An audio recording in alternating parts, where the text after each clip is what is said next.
Tashi Thimphu, Bhutan, July 19, 2008.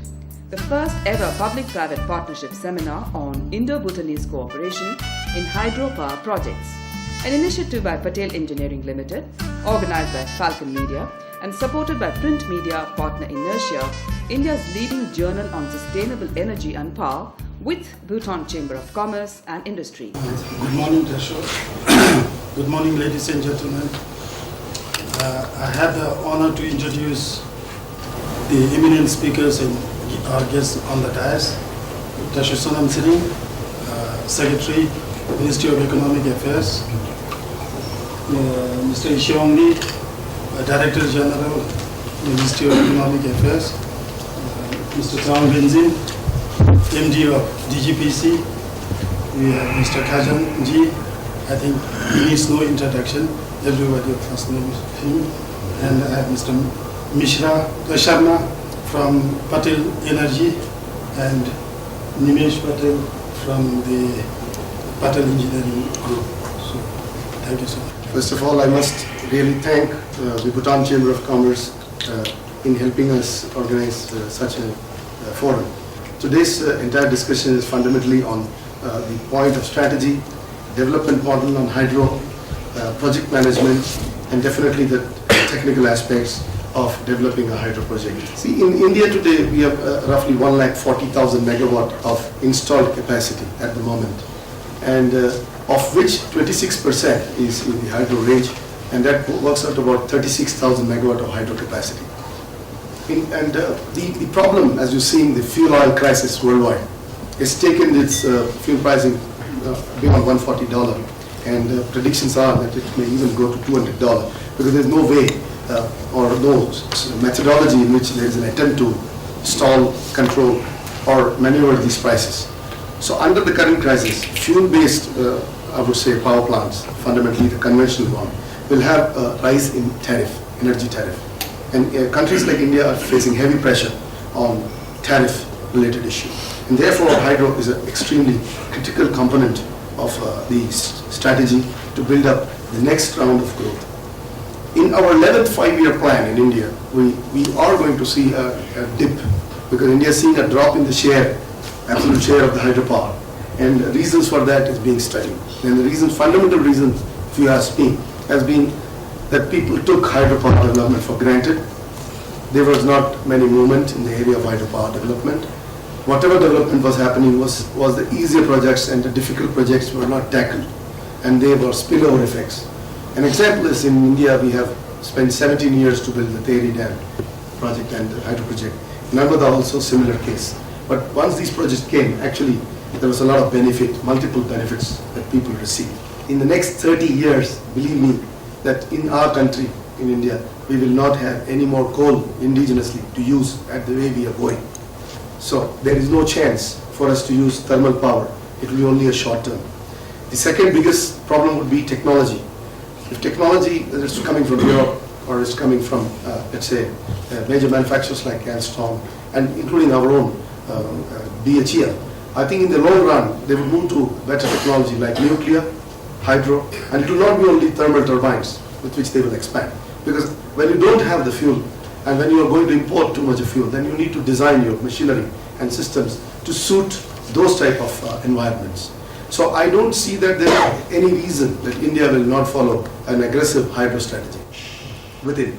And in that ambit, I think the greatest friend is Bhutan. There is no better example than the Indo-Bhutanese Co-operation. And at this point of time, hydropower in Bhutan is of great interest to India. So what is the plan? The plan is, can India as a country on its own have all the capability to develop? I think in the short and medium range, we need very good friends like Bhutan.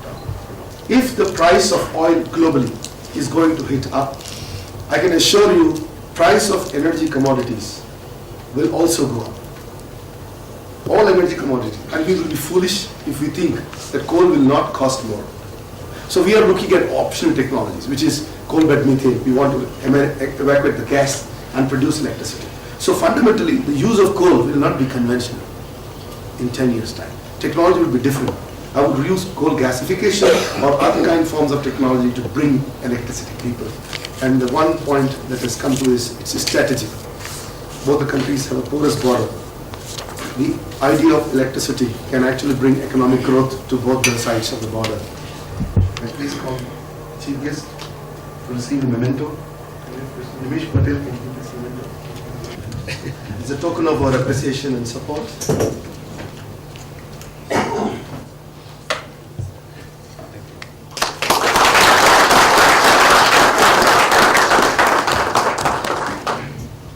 Now I would call for Mr. S.C. Sharma to present a talk on the SARC experience in hydropower development related to Bhutan. Respected Sonam Singh ji, distinguished on dais, all delegates from Bhutan, from India, BHEN. Especially I want to thank my professor Mr. Druk, who is the Dean of IIT Roorkee. He came from Roorkee here to share his views on the hydropower. Technology has been very reliable for last 100 years. The first power plant, hydropower plant in India is from 1897. This is the position of world few large hydroelectric producers. China is number 1 today, and this is all data given. The plant load factor is more important here, which I want to emphasize. The highest plant load factor in Bhutan. And plant load factor means cheap energy. More plant load factor is the costlier, because same energy you have to put more efforts or you put more money. India plant load factor is I'm not able to see it. 143. Bhutan is plus 60%. This is the known hydroelectric potential in SAARC countries. Afghanistan 35,000, Bangladesh only 5,000, Bhutan 30,000, India 50,000, Maldives nil, Nepal 50,000, Pakistan 100,000, and Sri Lanka 2,000. Now, what my purpose of this presentation is that India, Nepal, Bhutan. What India has done it, where we have failed, where we have success stories, what Nepal is doing, where they have failed and success story. Similarly, the Bhutan should take our experience, Indian experience especially, that to improve their things. I tell you one thing I can say very confidently. Out of these 3 countries, India, Bangladesh and Bhutan, Bhutan is the only country who is doing the hydro development in planned manner. Patel Engineering has established in 1949. It is about 59 years old company. We are profit making up to last 7 years, associated in hydroelectric power projects as a contractor for 10,000 megawatt, not complete project, sometime dam, sometime tunnel, sometime powerhouse. Turnover 7-8 is plus 18,000 crore rupees, 1,800 crore rupees. We have the pioneer technology in hydro field. In 6 decades, we have completed 75 dams, 30 hydroelectric projects, 30 megawatt tunneling projects, 106 kilometer tunneling, and out of 35,000 megawatt, we have been associated, only completed I am talking 7,000 and 3,000 is under construction at different stage. Thank you very much. My paper is on hydropower development in Bhutan, and we use the Tala experience. We will be very briefly telling you about what I read in Council on 28th of June about the hydro policy of Bhutan. Private sector and foreign investment allowed under this policy.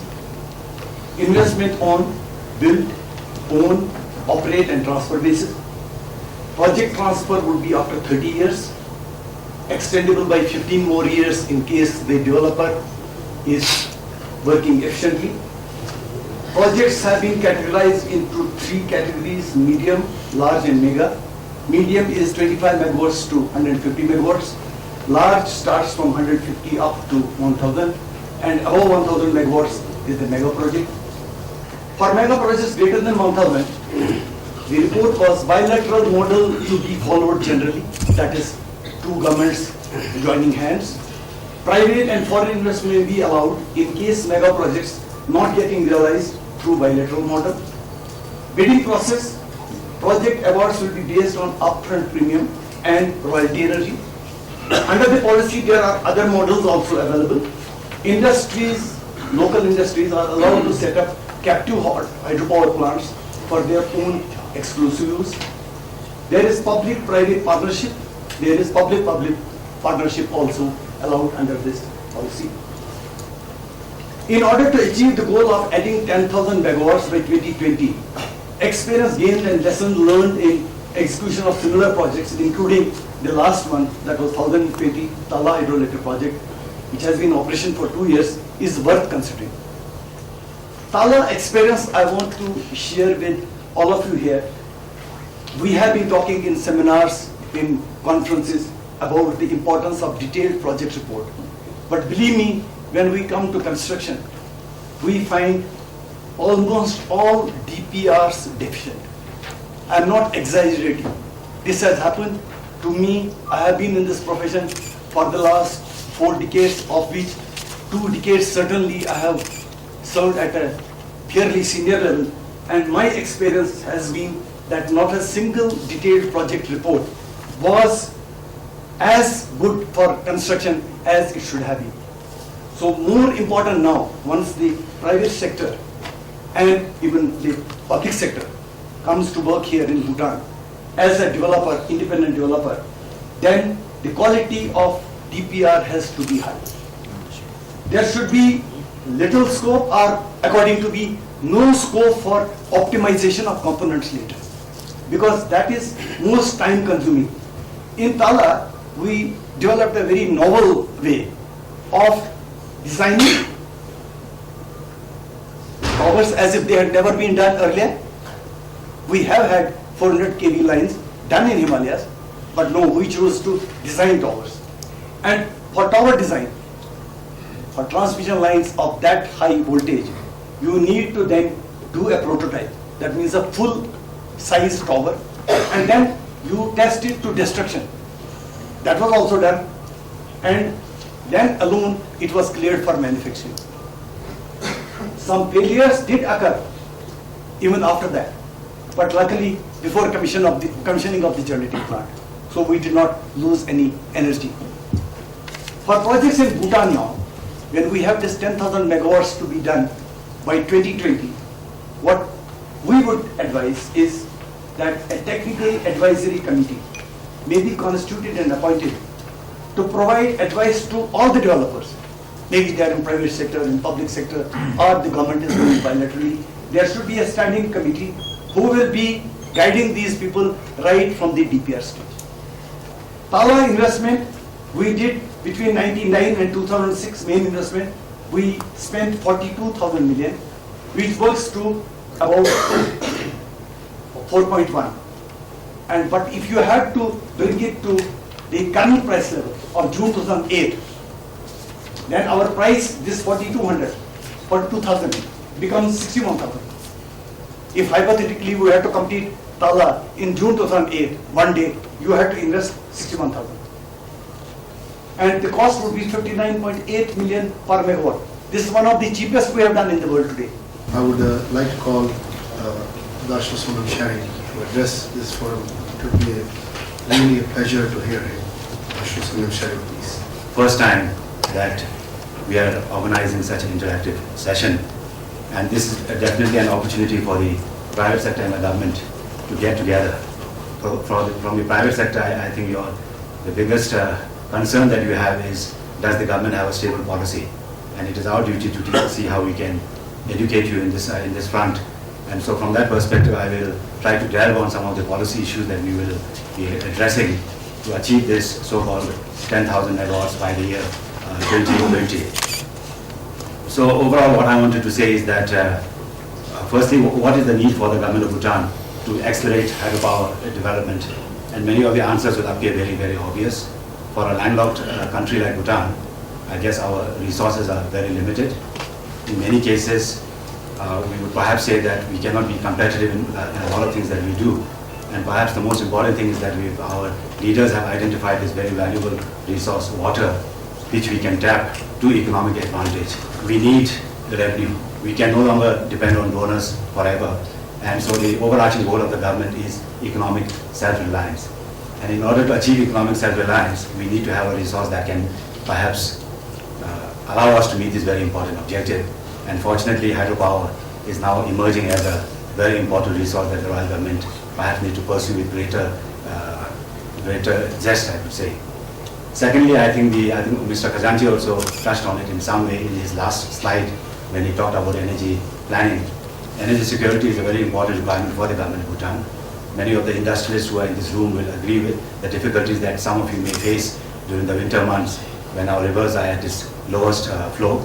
So there is a need for us to have perhaps look at storage plants as a major requirement. So definitely we need to have a mix of run-of-the-river and storage plants. So we have to be very much part of a regional grid. And we are fortunate that today we have the biggest connection in terms of transmission linkages between India and Bhutan. We have as many as 8 circuits of 132 kV, 220 kV and 400 kV lines linking Bhutan and India. The total amount of power that is being evacuated right now is, well, if you look at 100%, is 1488. And so we do have capacities to double that without having to do too much work on the transmission front. So these are important things that we need to look at. And I must tell you that these aspects have been covered in our bilateral agreement with the government of India that we signed in 2006. When you develop energy, what is the main purpose? The primary purpose is to drive the economy of your country. You need energy to stimulate economic growth throughout in the various aspects of the industrial requirements. In the context of Bhutan, we are looking at energy as a tradable commodity, how we can get money. So for us, when we look at our industrialization policies, we have to also keep that aspect very much at the back of our mind. Should we look at value addition as far as energy is concerned, or should we look at possibilities of exporting electricity in its electrical form? So I think these are challenges that we need to look at. And so when we look at how to accelerate hydropower, there are many ways that you can do it. If you have the money, you do it yourself. The government should do it yourself. If you do not have the money, perhaps you should look at, could we invite the private sector to do it? Does the private sector have the financial and the technical capacity to undertake such works? And traditionally, the governments involve private sector in energy development projects, mainly because of 2 clear reasons. One is the whole concept of avoided cost, where government's fund can go into infrastructure development, and this fund can be developed, this resource can be developed by the private sector. So avoided cost forms a very important requirement when you look at it, government's decision-making process. The other issue is the whole concept of additionality. Do you need to wait 5 years down the line? Is it something that you can do today? So these are important parameters around which government takes decisions when it decides whether we should open up to the private sector or not.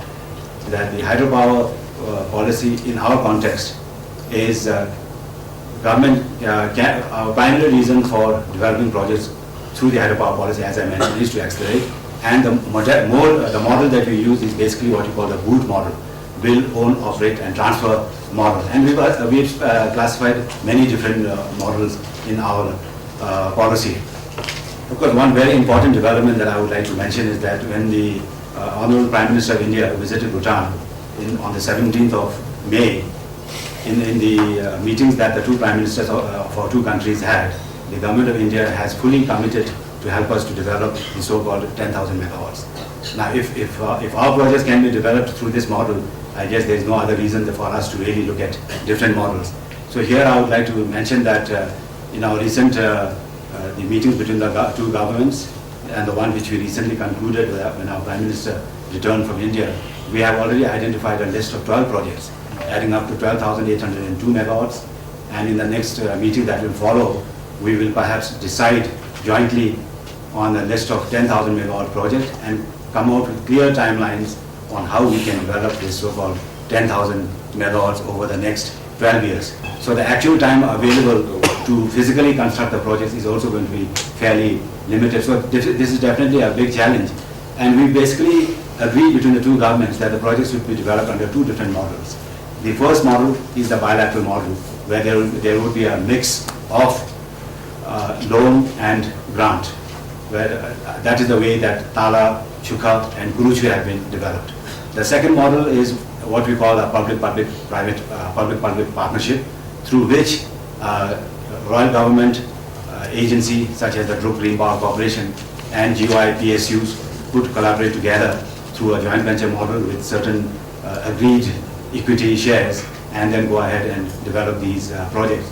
So these 10,000 megawatts we will have, we are definitely hopeful that we can achieve the target within the next 12 years. Our concern today, of course, is that in India, the hydropower sector itself is growing so rapidly that whether we will have enough contractors showing interest to bid on projects in Bhutan. So these are issues that we will need to start working as the time goes by. Now, particularly for many of our Bhutanese friends who are in this room, I would also like to mention that our ministry will be bringing out two other very important policies over the next few months. One policy will address what we call the captive power policy, because we have many power-intensive industries that have started their work in Bhutan, and we will perhaps allow them to develop their own captive power plants. But there are definitely, we need to come out with clear policies on how captive power plants can be developed. And the other important policy that we will also be doing is we will also have a so-called renewable energy policy. But what I wanted to mention is also that we will also be developing a renewable energy policy that not related directly to hydropower. This renewable energy policy will address small and when you say small, we are classifying projects below 25 megawatts. Below 25 megawatts up to kilowatts, those will be covered under the new renewable energy policy. It will also address issues related to wind, solar and so on, because we believe that Bhutan has tremendous potential as far as solar and wind are concerned. And from our ministry, we are looking at these forms also as a major energy security opportunity for us. So we will be coming out with some of these policies in the near future, where I believe that there will be a lot of opportunities, especially for our private sector. I would love to invite just a few questions to the Secretary and two speakers, eminent speakers. In between, I must put a figure up. India needs to develop 250,000 megawatt worth of power, but that needs more than $400 billion worth of investment. The challenge is big. Private sector will have a huge role, like India has learned that over time, and we are seeing a lot of private sector and public sector cooperating in India. I don't think Bhutan model will be any different, than that. I must tell you that even if electricity sector is in the government area, India has, and I'm a big critic, Indian policy has not been able to do what China has done. China has been able to add it has 600,000 megawatt of electricity installed capacity, a GDP of roughly $3 trillion US. India's capacity 140,000 megawatt, a GDP of $1.2 trillion. Energy intensity, yes, we beat them. But in terms of the size of the scale, I think we need to definitely learn a little bit. Maybe we should, in India, we should have had at this moment 200,000 megawatt already. So that is I fundamentally say that is because we completely kept the sector in the government area. And government has not been able to generate money to invest, whether it is roads, whether it is power, there's any area. The Indian experience is clear. It's a failure absolutely of the government to realize this. It only took Dr. Manmohan Singh to change the policy in '91 in the economic way and make a free enterprise. Competition was introduced to the private sector, public sector. And today public sector is succeeding. PHL is succeeding because it's competing with other companies. We have to see the role of the private sector even in Bhutan. That's the way media would look at that situation. That in the long run, private sector has a very good role to play in development of the electricity sector anywhere in the world. And India and Bhutan will be no different. Thank you. Any questions? So this is Sanjay from India Bulls. Actually, your speech made everything crystal clear. But there's just one suggestion, like what we have seen in India also. You need to have some competition. You have some projects which are being done by government or joint venture, bilateral route, and some on the private side. I'll just suggest that look at that option also. Maybe one of the projects could be looked at in the private space. A question first to Kasanji ji, followed by then after this. I just wanted to find out how much labor has gone into the Tala project, 1,020 megawatts. At the peak construction, we had about 17,000. Okay, so that means that would roughly translate to almost 170,000 for 10,000 megawatts. 70 to 80,000. In my paper, I have given that. Okay. Peak would be, because everything will not be overlapping. Okay. So this is almost around 15 will come to 70 to 80,000 workers. So this is almost 15 to 20% of the population of Bhutan. So I wanted to find out how is the government looking at addressing this issue? Of course, like I said, it has to be a government policy. A lot of government policies have to change, because in the National Assembly resolution it says that the entire labor strength, non-national labor strength, should not exceed 38,000. According to start with, projects near the border need to be taken first. That will have the least impact of the inflow of labor into the country. Sankosh is one of the projects, 4,000 megawatts. So they will not have much to do to come into the country in the immediate area. If we think of Hongchu Basin or Firstly, I would like to thank Mr. Sanjay from India Bulls. I think what I have mentioned is that we have decided how this 10,000 megawatt is to be developed. So we are not saying that private sector is ruled out totally. So the government of Bhutan has already identified we need to achieve 10,000 megawatts by the year 2020. And that itself is a huge capacity as far as the government is concerned. I think some of the issues that Sachin also mentioned. So even though the policy is out and the development of the projects will very much follow the guidelines that are laid down in the policy. Even if you are involved in PSUs, it will have to be within the policy that we have come out with. But in future, there may always be possibilities of whether private sector participation will definitely be a possibility, because we have not nullified our policy at all. So at this moment, all I have said is that how can we achieve this 10,000 megawatts? And so the different options will have to always keep ourselves open. Bhutan also has to keep in mind that we are participating in a competitive environment. And although India is a big market, there are many states in India who will appear as Bhutan's direct competition. So at the end of the day, the power that we sell to India must be competitive. And we will have to come out with ways and means to ensure that how best it can be competitive. The issues that Tashu mentioned on the social issues and the manpower aspects, these are issues which we are definitely concerned. From our perspective, we would probably believe that there may be as many as 100,000 expat workforce throughout the country. Of course, the good thing is that the project location is not all at one area. So the impact would be far less. Border areas are also an area of bigger concern. Mr. Khajanji mentioned that we needed to have immigration, customs and all these things 7 days a week. We have said that it should not only be 7 days, it could perhaps be 24 days, 24/7. So we need to create those type of facilities. We need to have transshipment facilities in our border areas. I practically probably have nothing new to add. So I thought I will restrict myself to telling you about DGPC. Druk, not greenhouse. Druk, Green Power Corporation. Druk Green Power Corporation has evolved over the last 3 to 5 years, mainly on one major count. Circa Power Corporation, Basuchu Power Corporation, Kurichu Power Corporation, all of these projects were constructed with aid, with loan from our bilateral assisting countries like India, Austria, and also in some cases Japan. Within these corporations, they had know-how, they had expertise, they had management that could do more than just operate and maintain the existing power stations. It was not that these people who were posted at Chuka, Kurichu and Basuchu had the capability only to operate and maintain power stations.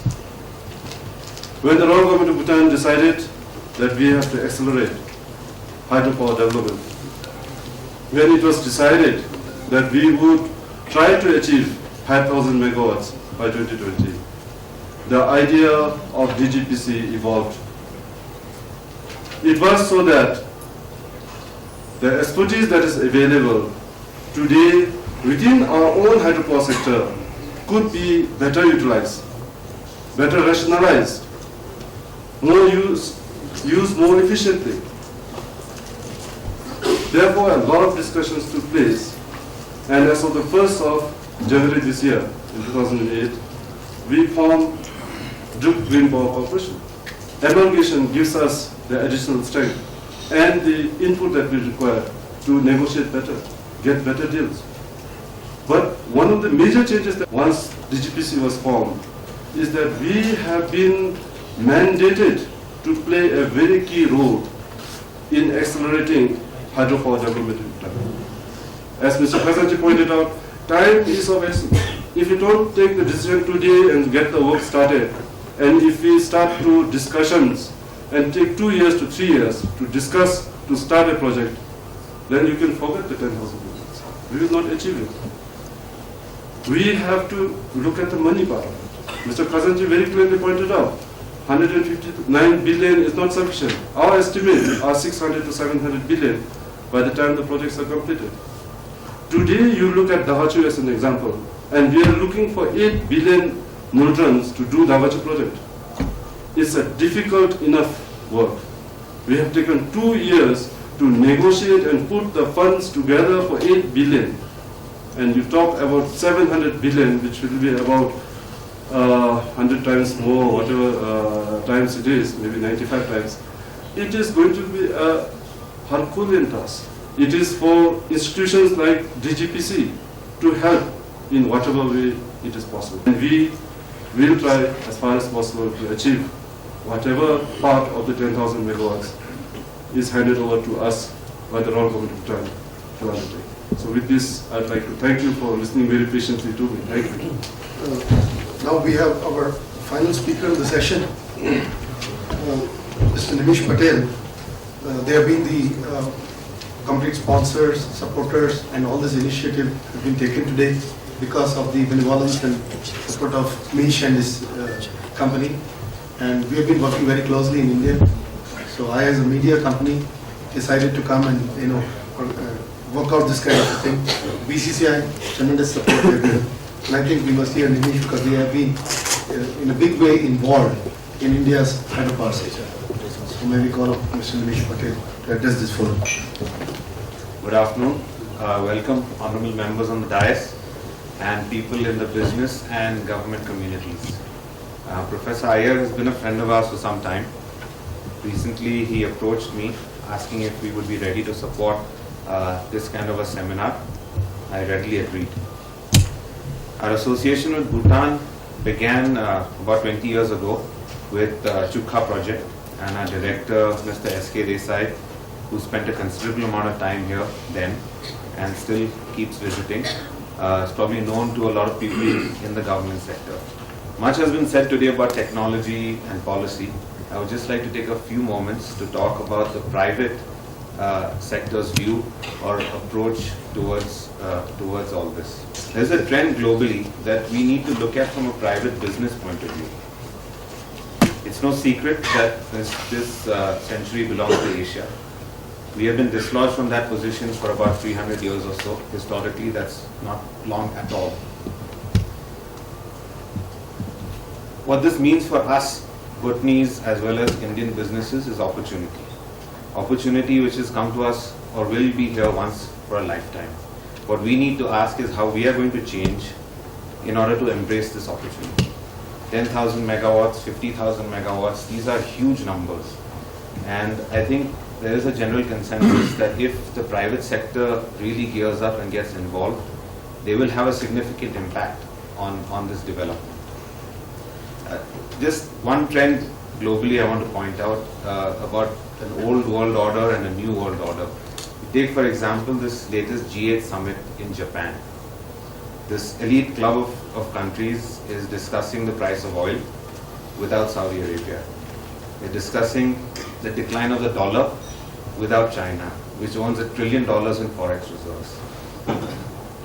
The reason this will be Asia's century is not because we will prosper, but because they are not accepting changes which are reality.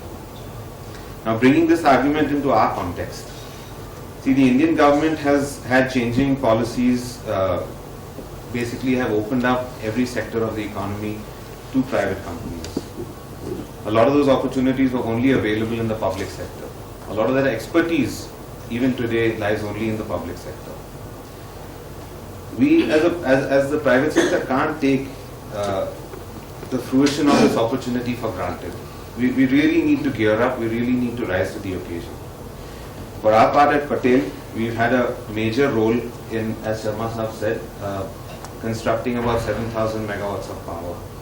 Today we have ongoing projects only in India, I'm talking about, JNK, Himachal, Uttarakhand, West Bengal, Arunachal, Mizoram, Maharashtra, Andhra, Madhya Pradesh. In these states, our projects where we are contractors amount to 3,000 megawatt. That's 10,000. But we haven't taken this we haven't taken us having such a good track record for granted. We're looking at this as a starting point. As a starting point to deal with a very changed environment. The first thing we did is we incorporated a wholly owned subsidiary called Patel Energy. That is headed by our CEO, Mr. Sharma. Around him, we've built a team, mostly of government personnel, retired, non-retired, young, old. It's a team. The core team is about 20 people. This took dedication for us. Hydropower opportunities in development don't come overnight. You really need to get ready for them. Having these people with development experience and having our long-standing track record of executing projects, I think we're going to be a very competent player in this industry. I would strongly encourage Bhutanese business to take a similar approach. Certain sections in your policy, certain types of projects are reserved for Bhutanese business. But unless you gear up for them, like we are trying to, the opportunity will not happen. For our part, we have a high regard for Bhutan. We would like to be part of this opportunity. Bhutan has been a strong point in our own success story. We would like to give back to this community in any way we can, as a contractor, developer, co-developer, technology partner, what have you. Really look forward to a bright future for Bhutan. Tashi Devi. So I would request Yeshi Mangdi to say a couple of words. I know that he is not prepared for a speech or anything, but definitely a few words. The objective that the government has in accelerating the hydropower development has generated a lot of interest, and we are already getting a lot of firms from India as well as from firms within our country itself.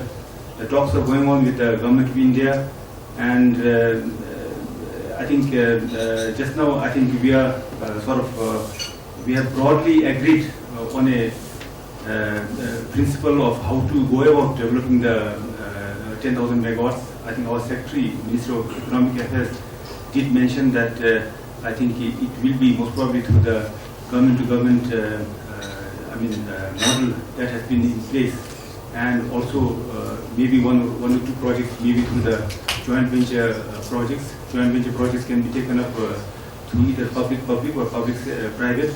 But I think most probably because the government, the talks going on, I think it may be through the public-to-public model kind of thing. See, I want to tell you from the Indian side that I'm pretty clear that without the private sector role, no power development is absolutely possible. The government of India itself is struggling. $250 billion worth of money we need right now, and I can assure you it's through financing. Almost in every project, the financing model is very clear. So I'm sorry to say that if government of India suddenly promises to Bhutan $12 billion, I don't think from where they will come. It has to come with a combination of private sector, bankers, and financial institution involvement, and definitely we have ILFS today here. I'm sure that a few more banks like ICICI Bank, even the State Bank of India, and a consortium of bankers need to be involved. So any government in India that comes up can't commit, and if they are committing, I'm telling you that we must question what is their commitment, or we must further ask what their commitment means.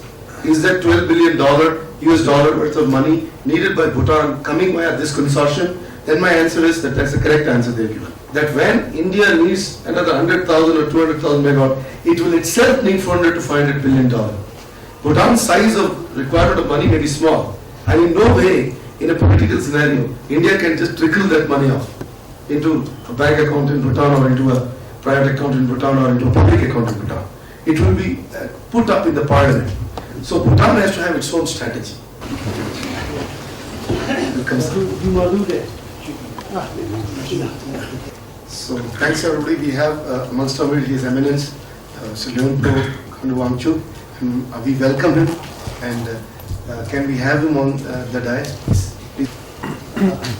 Distinguished participants to this, the Hydropower Initiative in Bhutan, which is heading towards the 10,000 megawatts, and the first seminar of this nature being held between our people, the private sector in Bhutan and the private sector in India. And I think as hydropower resource is a very important resource for this country, and in view of our very close relationship with the people and the government of India, since the development of the initiation of the first 5-year development plan in our country, we have been cooperating in sharing this important resource.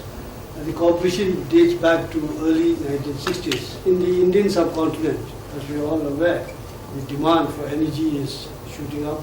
India is one of the fastest growing economies today, and its requirement of energy is only going to grow at an accelerated pace.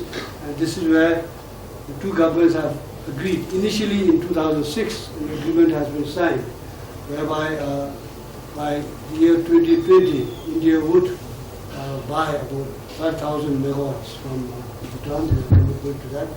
And in view of this recent development, to enhance this generation to 10,000 megawatts, this was first discussed during the Indian Prime Minister's visit to our country in May this year, and the discussions were followed up during the recent visit of the Bhutanese Prime Minister to India.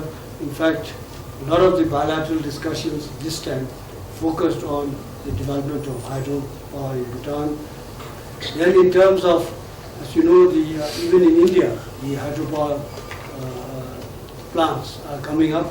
There is more being encouraged to be established, and therefore the need to ensure the human resources required, both the technical, the managerial aspects of these projects are there.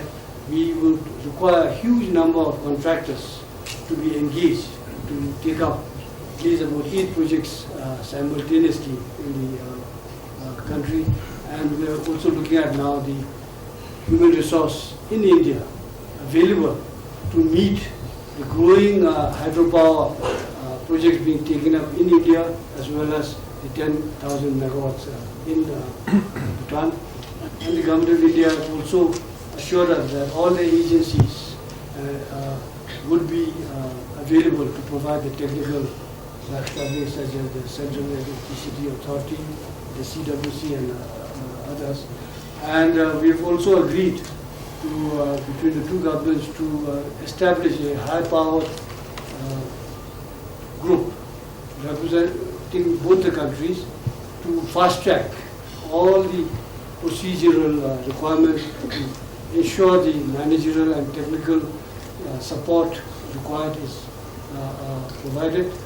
And I would say that towards this, as the two governments have already agreed, that we will place high priority to establishing power projects to generate 10,000 megawatts by 2020, and to put in all the resources, the financial as well as the human resources required. We in Bhutan know it's a very challenging task that we have to take up so many projects simultaneously. But as I said, it is necessary for Bhutan, and also through this we hope to be able to meet some portion of the power requirements in India. We have Dr. Subrata Ray making a presentation.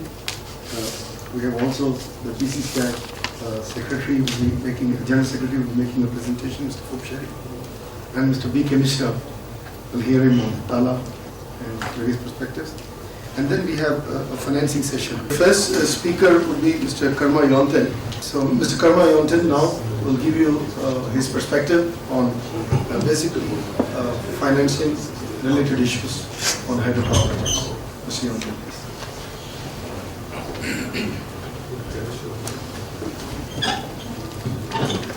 Distinguished members of DIAS, respect the government and the private sector in the audience.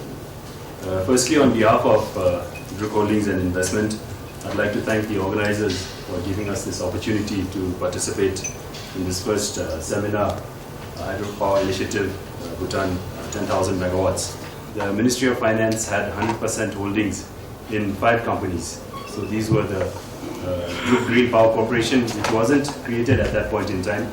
It was the Circa Hydropower Corporation, Kurichu Hydropower Corporation, and Basuchu Hydropower Corporation.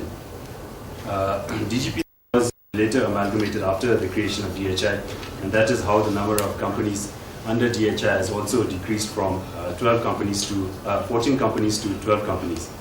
So out of the 100% owned companies, we have the Druk Green Power Corporation, the Bhutan Power Corporation, Druk Natural Resources Development Corporation, and Bhutan Telecommunications. In the other companies, DHI holds shares ranging between 13% to 80% in the Bank of Bhutan. And according to the Royal Charter also, one role of DHI is very clear that it will be engaged in all future commercial implementation of government projects. So we thank Mr. Karma Yonten for his insight into how Druk Holdings is working on it. And we have also a wonderful presentation later on at the end of all this from ILFS. Earlier, have been involved in macrofinancing, and it would be interesting to hear their view subsequently. And I think we continue the session, and we request Dr. Ray. First, let me give a brief introduction to my institute, and you will see how relevant it is to hydropower. This is, as I told you all that, this is a renamed Thompson Engine College. This is all history which I have tried to tell you in brief.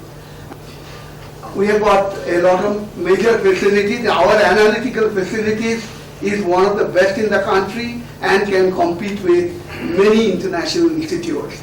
Excepting a few at the top in USA, I think we can compete with most of the institutes.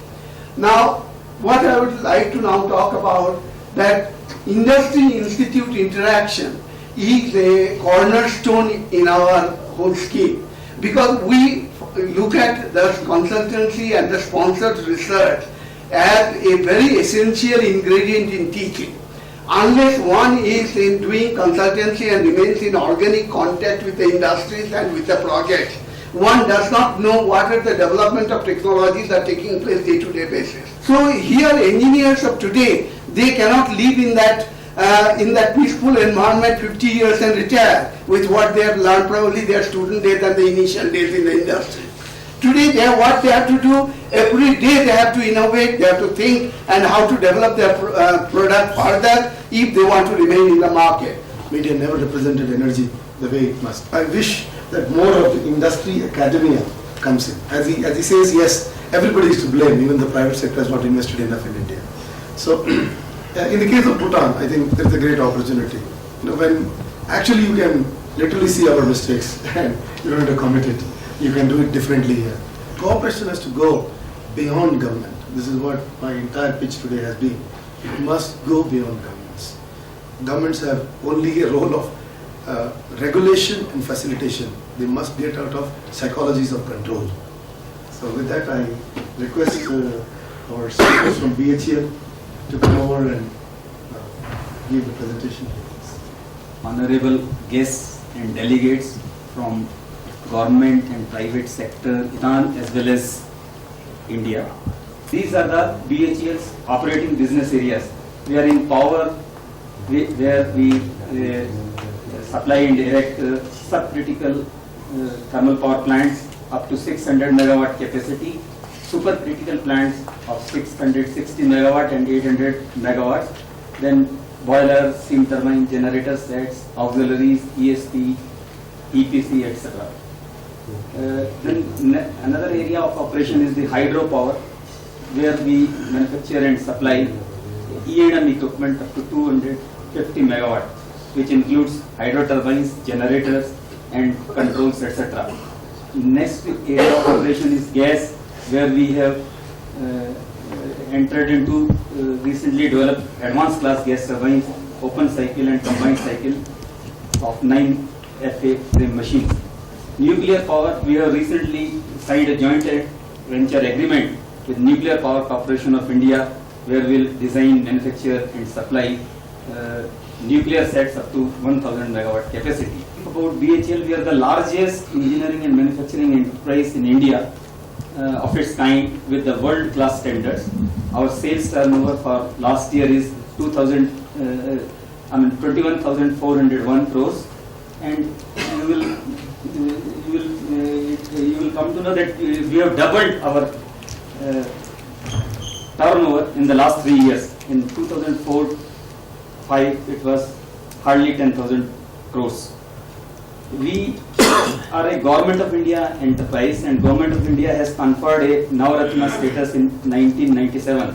This status is being given to the public sector undertakings which enjoys more autonomy, which can take its own decision in extension plans, investment plans, and take our own strategic decisions.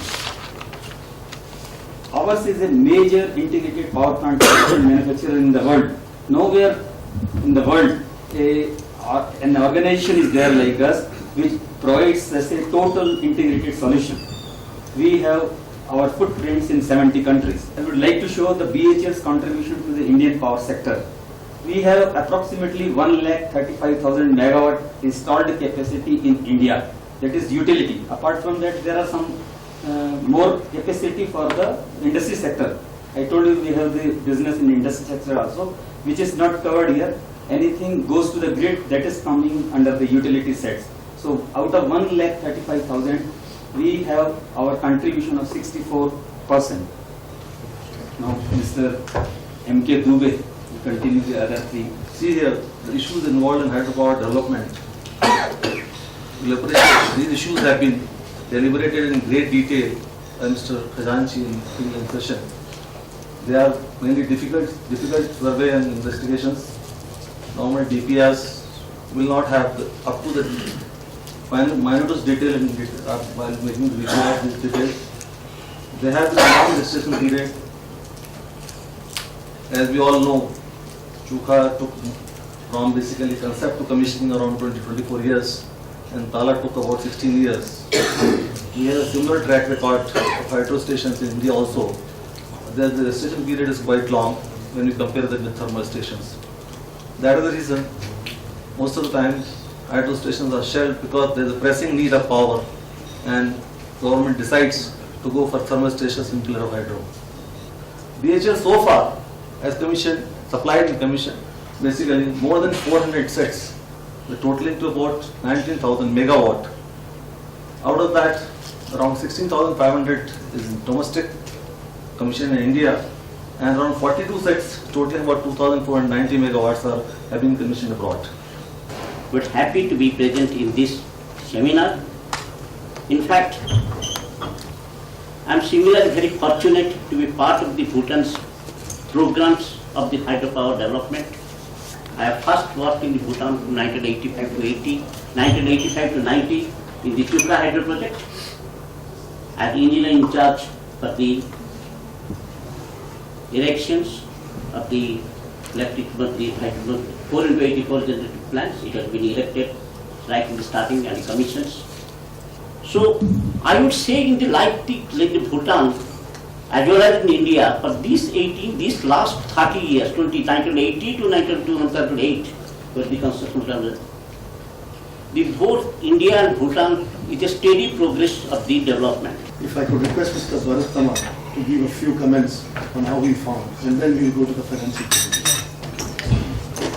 Then the BHEL presentation was also very interesting, and we are very happy when the BHEL colleagues told us that you have almost 50% of the capacity still reserved, which you can use it if we in Bhutan, if you have to do this 10,000 megawatt, you can achieve it. That is a very, very assuring thing we learned, and we look forward from, especially from BEL as a partner in supply of plant and equipment. You give a special consideration to Bhutan, as it has been all the years past, since Chuka, Kurichu, now the trial days for future projects. That was the most assuring thing. And when it comes to Bhutan, please have that soft corner because of our special relationship between our two countries. We request you once again to another commitment, and we look forward for that. We have the winding presentation of the day and the closing address by Mr. Forbes sharing after that. May I call our ILFS friend to give this presentation, Mr. Shyam Kanu Mahanta, please. So we are the pioneer public-private partnership model in the country. So we are some of the pioneer project in the PPP sector. We try to bring private investment in public infrastructure. You must have seen some of the projects like Delhi-Noida Bridge is the first PPP project in the road, was conceptualized by ILFS, invested by ILFS. We have done a first water project in PPP and many road projects across the country. We have done some of the largest gas-based power project around 740 megawatt in Tripura, where I think BEL is the EPC contractor. And we have done a transmission project of 680 kilometers from ONGC from Tripura to Bongaigaon. This is conceptualized by us. We have also been doing a transmission line from Nepal to India. And we are working very closely in the Bodoland Territorial Council in boundary of Bhutan, and we are developing some power projects in BTC. We want to encourage private sector participation. That is our theme. We believe, and I tend to agree with his suggestions, that actually across the world, if you see, the private sector initiatives are complementary to the public initiatives. If you see across the world, this is a phenomenon in the energy sector. If the private sector is complementing the public sector, it cannot be a single line policy. So we believe private sector participation bring capital, bring ability to raise money in the market, which may not be possible for the government sector. It brings managerial expertise, which actually reduces implementation time. What is in a project which attracts investment? We believe that it is a strength of the projects which brings investment. We are a financing institution. We understand it is not a financing based on security.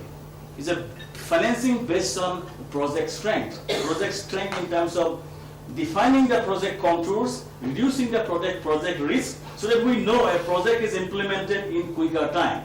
Now I have the privilege to close this session for today. First of all, let me thank Patel Energy for sponsoring this event. Without your support, this would not have been possible. And I would also like to thank ENERTIA for organizing this event. And they have taken all the trouble to do this, and today we concluded this seminar successfully.